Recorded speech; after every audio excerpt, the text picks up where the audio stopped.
عورت کا ماں کی قبر پر جانا، کیا عورت قبرستان میں اپنی والدہ کی قبر کی زیارت کے لیے جا سکتی ہے یا نہیں؟ دیکھیے، عورت کے لیے قبرستان جانا مکروہ ناپسندیدہ عمل ہے، تو اس لیے اس عمل سے اجتناب کرنا چاہیے۔ حرام نہیں ہے، اگر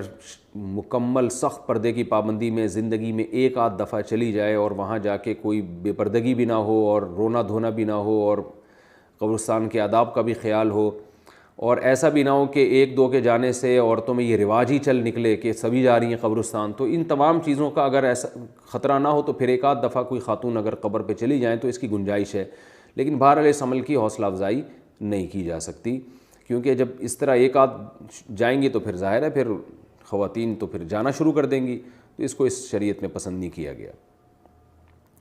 غیبت کا کفارہ کیا ہے؟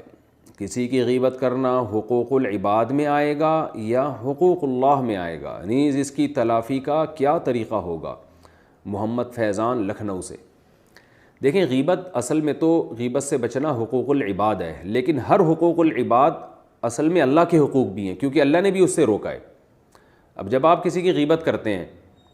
تو ایک تو اس کی عزت کا آپ جنازہ نکال رہے ہیں، اس کو لوگوں کے سامنے رسوا کر رہے ہیں، تو اس حوالے سے تو یہ اللہ کے بندوں کا حق ہے جو آپ ضائع کر رہے ہیں،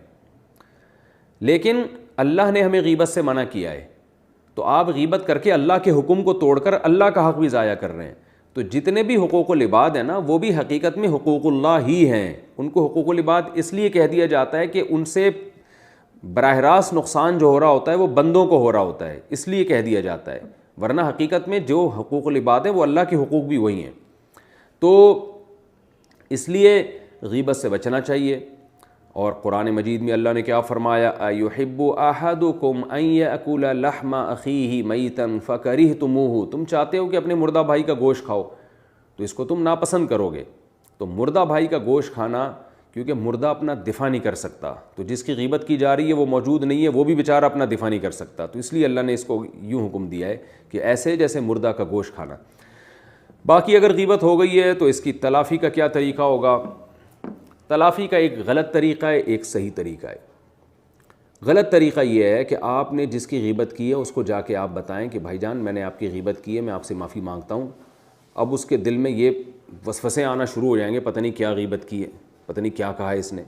اگر آپ بتا دیں یہ کہا ہے تو ایسا نہ ہو تیش میں آ کے آپ کے دو جڑ دے وہ، پھر آپ سارا دن اس کی غیبتیں ہی کرتے پھریں گے، پھر تو اور زیادہ۔ تو اس لیے علماء کہتے ہیں جس کی غیبت کی ہے اس سے براہ راست جا کے یہ معافی مانگنا کہ میں نے آپ کی غیبت کی، آپ معاف کر دیں، یہ طریقہ غلط ہے، اس سے نفرتیں اور زیادہ پھیلیں گی۔ تو اس کا طریقہ یہ ہے کہ سب سے پہلے اللہ سے توبہ استغفار کی جائے کہ اللہ مجھے معاف کر دے، میں نے کسی مسلمان کی غیبت کی۔ دوسری بات، جس کی غیبت کی ہے اس کے لیے دعا کی جائے کہ اللہ میری اس غیبت کی وجہ سے تو میرے گناہ اس کو دینے کے بجائے یا میری نیکیاں اس کو دینے کے بجائے تو اپنے فضل سے اس کے گناہ معاف کر دے اور اس کو اپنے فضل سے نیکیاں دے دے۔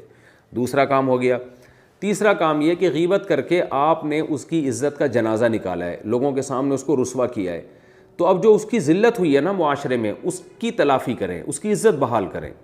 لوگوں کے سامنے جا کے کہیں بھائی وہ جو میں نے اس کی برائی کی تھی پتہ نہیں یار اس کی حقیقت بھی ہے یا نہیں ہے، واللہ عالم، ہو سکتا ہے وہ غلط کہہ رہا ہوں، مجھے غلط فہمی ہوئی ہو، یا اس کی کسی اور طرح سے کوئی تعریف کر دیں،